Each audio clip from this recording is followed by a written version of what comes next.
చంద్రబాబు అవినీతి కేసులో సాక్షులైన ఐఏఎస్ అధికారులపై ఒత్తిళ్లు. ఇప్పటికే స్టేట్మెంట్ ఇచ్చిన పలువురు సీనియర్ ఐపీఎస్ అధికారులు మళ్లీ స్టేట్మెంట్ ఇవ్వాలంటూ ఒత్తిడి చేస్తున్న సిఐడి అధికారులు. చిత్తూరు జిల్లా నగరిలో టీడీపీ నాయకుల అరాచకం.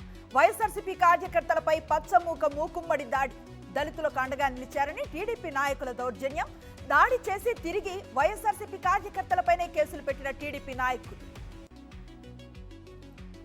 అనంతపురంలో టీడీపీ నాయకుల గూండాగిరి. అన్నదమ్ముల మధ్య భూ వివాదంలో టీడీపీ నాయకుల జోక్యం. గన్నె రవికుమార్ అనే వ్యక్తిపై దాడి చేసిన ఎమ్మెల్యే దగ్గుపాటి వర్గీయులు. సోషల్ మీడియాలో వైరల్ గా మారిన టీడీపీ నేతల దాడి దృశ్యాలు. మెట్రో విస్తరణపై సీఎం రేవంత్ రెడ్డి నిర్ణయం అభినందనీయం. టీఆర్ఎస్ హయాంలో ప్రణాళికలు రూపొందించలేదన్న ఈటెల.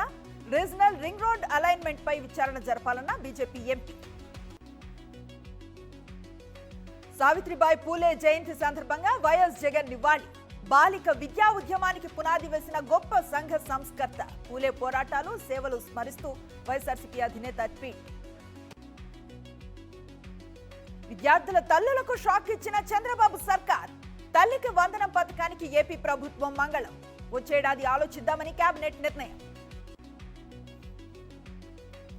కాసేపట్లో అల్లు అర్జున్ బెయిల్ పిటిషన్ పై తీర్పు. బెయిల్ పిటిషన్ పై తీర్పు ఇవ్వనున్న నాంపల్లి కోర్టు. ప్రస్తుతం మధ్యంతర బెయిల్ పై ఉన్న అల్లు అర్జున్.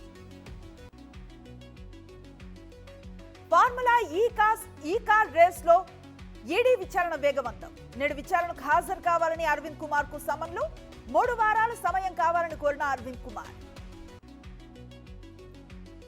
సీఎంఆర్ కాలేజీ ఘటనపై దర్యాప్తు వేగవంతం చేశాం. ఇప్పటి వరకు ఎటువంటి వీడియోలు లభ్యం కాలేదన్న మేడ్చల్ సిఐ. తెలంగాణ గవర్నర్ వద్దకు చేరిన భూభారతి బిల్లు. మార్గదర్శకాలతో కలిపి బిల్లును పంపిన రేవంత్ సర్కార్. బిల్లును నోటిఫై చేసి గెజెట్ విడుదల చేయనున్న గవర్నర్. తెలంగాణలో పంచాయతీ తర్వాత మున్సిపల్ ఎలక్షన్స్. కొద్ది రోజుల గ్యాప్ తో పురపాలిక సంఘాలకు ఎన్నికలు. సంక్రాంతి తర్వాత షెడ్యూల్ రిలీజ్ చేసే అవకాశాలు. నాంపల్లి ఎగ్జిబిషన్ గ్రౌండ్ లో నేటి నుంచి నుమాయిష్ మొదలు. సాయంత్రం 4 గంటలకు ప్రారంభించనున్న సీఎం రేవంత్ రెడ్డి. శబరిమలలో హైదరాబాద్ అయ్యప్ప స్వాముల బస్సు బోల్తా. ఎరమేలి నుంచి పంపానదికి వెళుతూ ఉండగా అదుపు తప్పిన బస్సు ప్రమాదంలో ఒకరి మృతి, 8 మందికి తీవ్ర గాయాలు. మహబూబాబాద్ ఎన్టీఆర్ స్టేడియంలో వాకింగ్ ట్రాక్ నిర్మాణ పనులు ప్రారంభం. 9,50,000 రూపాయల ఖర్చుతో వాకింగ్ ట్రాక్ నిర్మాణం. పనులు ప్రారంభించిన మహబూబాబాద్ ఎమ్మెల్యే మురళీ నాయక్. కృష్ణా జిల్లా అవనిగడ్డలో మంచు అందాలు. పచ్చటి పాడి పంటలను కమ్మేసిన పొగ మంచు. ఉత్తరాంధ్రను తలపించేలా దివిసీమ దర్శనం. తిరుమల శ్రీ వెంకటేశ్వర స్వామి సేవలో AP high court judge justice Kiranmayi. ఉదయం విఐపి విరామ సమయంలో శ్రీవారిని దర్శించుకున్న న్యాయమూర్తి. ఈ నెల 8న విశాఖలో ప్రధాని మోదీ పర్యటన. రైల్వే జోన్ భవనాలకు శంకుస్థాపన చేయనున్న ప్రధానమంత్రి.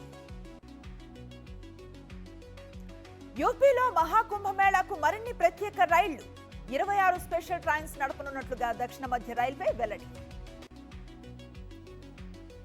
బీహార్లో 3 టీనేజర్స్ ప్రాణాలు తీసిన పబ్జీ పిచ్చి. రైలు పట్టాలపై కూర్చుని ఆన్లైన్లో గేమ్ ఆడిన కుర్రాళ్లు. ఇయర్ ఫోన్స్ పెట్టుకున్న కారణంగా వినిపించని ట్రైన్ సౌండ్. రైలు ఢీకొట్టడంతో 3 టీనేజర్లు అక్కడికక్కడే దుర్మరణం. చైనాలో కొత్త వైరస్ కలకలం. డ్రాగన్ కంట్రీలో పలు ప్రాంతాల్లో హ్యూమన్ మెటోప్యూపై వైరస్ వ్యాప్తి.